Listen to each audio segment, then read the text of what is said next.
என்னை ஈன்றெடுத்த தமிழ் தாய்க்கு முதல் வணக்கம், அவையில் இருக்கும் அனைவருக்கும் மறுவணக்கம். நான் உங்களிடையே பேச வந்துள்ளதோ போதை ஒழிப்பு விழிப்புணர்வு. ஏன் போதையை ஒழிக்க வேண்டும்? அதற்கேற்ற விழிப்புணர்வு ஏன் மக்களிடம் கொடுக்க வேண்டும்?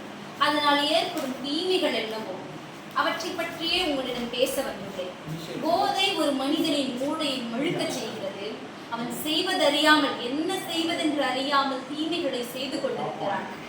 அறிவுடையவன் நல்லதை செய்து நல்லதை பயக்குவான், அறிவில்லாதவன் தீமையை செய்து தீமையை பழக்குவான். இந்த போதையானது அவன் அறிவை மழுக்குகிறது, அவனை தீமை செய்வதற்கு உள்ளாக்குகிறது.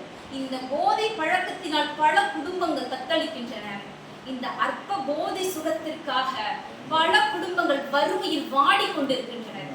எத்தனை குடும்பங்களில் இன்னும் பல குடும்பங்களில் இந்த போதையால் ஏற்பட்ட பல பிரச்சனைகளை நம் அன்றாட வாழ்வில் பல வீடுகளில் பார்த்து கொண்டிருக்கிறோம். இவற்றில் என்ன செய்ய வேண்டும், இவற்றிலிருந்து எவ்வாறு வெளியே வர வேண்டும், அதற்கான விழிப்புணர்வு எங்கிருந்து நாம் பெற வேண்டும்? மாணவர்களாகிய நாம் பகுத்தறிவு என்னது என்று பகுந்தறிந்து எவற்றை செய்ய வேண்டும், எவற்றை செய்யக்கூடாது என்று பாமர மக்களுக்கு தெளிவுற கூற வேண்டும். போதை என்பது நம் பணத்தை மட்டுமல்ல, உடலை மட்டுமல்ல, நமது பொருளாதாரத்தையும் சீர்கேடாக்குகிறது என்பதை தெளிவாக இந்த பாமர மக்களுக்கு எடுத்துரைக்க வேண்டும். ஆகையால் இந்த விழிப்புணர்வு மாணவர்களிடையே நடத்தப்படுகிறது.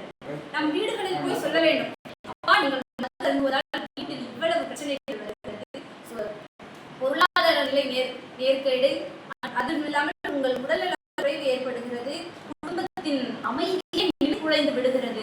இந்த போதை பழக்கத்தை விட்டு விடுங்கள் என்று கூறுவது மட்டுமல்லாமல் அதற்கு அந்த சிகிச்சைகளையும் எடுத்துக்கொள்ள வேண்டும். ஏனெனில் போதை பழக்கத்தை ஒத்துழைக்க உடனடியாக முடியாது, படிப்படியாக ஒத்துழைக்க வேண்டும். இவற்றை பற்றிய விழிப்புணர்வுகளை மாணவர்களாகிய நாம் இந்த பாமர மக்களுக்கு தெரிவிக்க வேண்டும் என்பதை கூறி, போதையை ஒழிப்போம்,